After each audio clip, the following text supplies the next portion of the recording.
생활의 보탬이 되는 친절한 경제 시간입니다. 최근 2년간 땅값이 꾸준히 올라 역대 정부 중 땅값 상승률이 최고라는 보도 앞서 전해드렸는데요. 네, 덩달아 서울 지역 아파트값도 하늘 높은 줄 모르고 이제는 전셋값도 심상치 않습니다. 대책은 없는 건지 박대기 기자와 함께 알아보겠습니다. 박 기자, 서울 지역 전셋값 4년 만에 가장 많이 올랐다는 소식이 있던데요? 네, 그렇습니다. 아파트 가격이 가파르게 올랐지만 전세 가격은 그동안 좀 안정적이었기 때문에 무주택 서민들이 걱정이 조금은 덜했었는데요. 하지만 최근 분위기가 심상치 않습니다. 서울 지역 아파트의 전세값 상승률의 변화를 보면요. 6월만 해도 마이너스였습니다. 그게 7월에 플러스로 전환하더니 꾸준히 올라서 지난달에는 0.41% 상승을 기록합니다. 이 0.41%는 약 4년 전인 2015년 12월 이후로 가장 높은 수치입니다. 이렇게 전셋값이 오름세가 강해지는 거 이유가 뭘까요? 네, 아직은 심리적인 요인이 강해 보입니다. 분양가 상한제를 시행하면서 앞으로 아파트 공급량이 줄어들 거라는 우려가 있고요. 또 대학 수학능력시험의 개편과도 관련이 있습니다. 수능 시험에서 정시 비중이 올라가고 자립형 사립고나 외고가 사실상 폐지된다는 정책이 도입됐는데요. 이후 이른바 학군이 좋다는 곳이 많이 올랐습니다.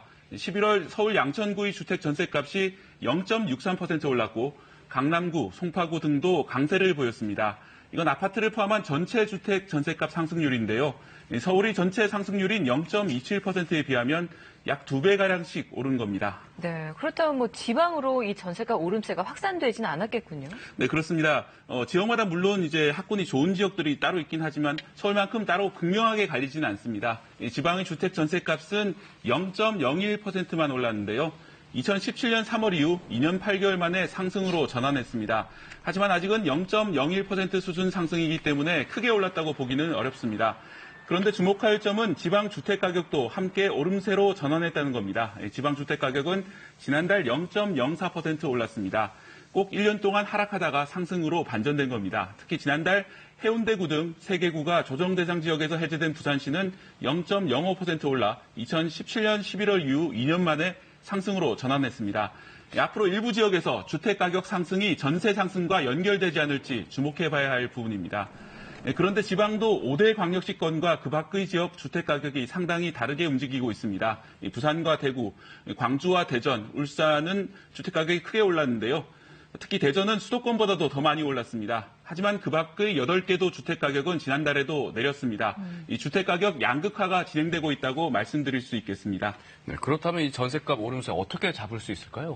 네, 아직은 이제 전국적인 현상은 아니기 때문에 이제 큰 걱정은 하실 필요는 없을 것 같은데요. 하지만 일부 지역에서 오르는 현상이 다른 지역으로 번지지 않도록 차단할 필요가 있습니다.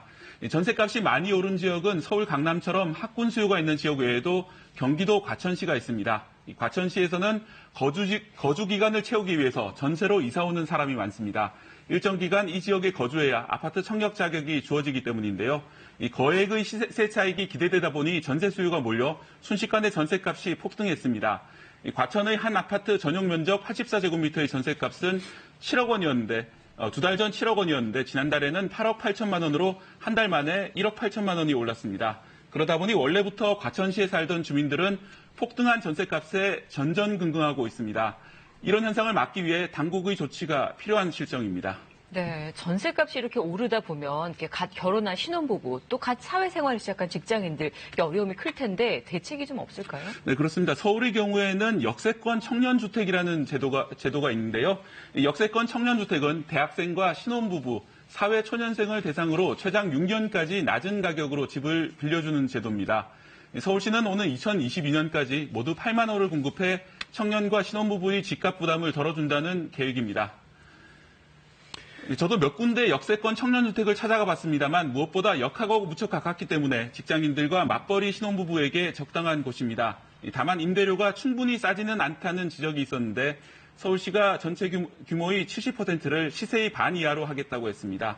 집값을 잡는 것에만 치중하지 말고 정부와 지자체는 적당한 가격의 임대주택 보급에도 관심을 기울여야 할 것 같습니다.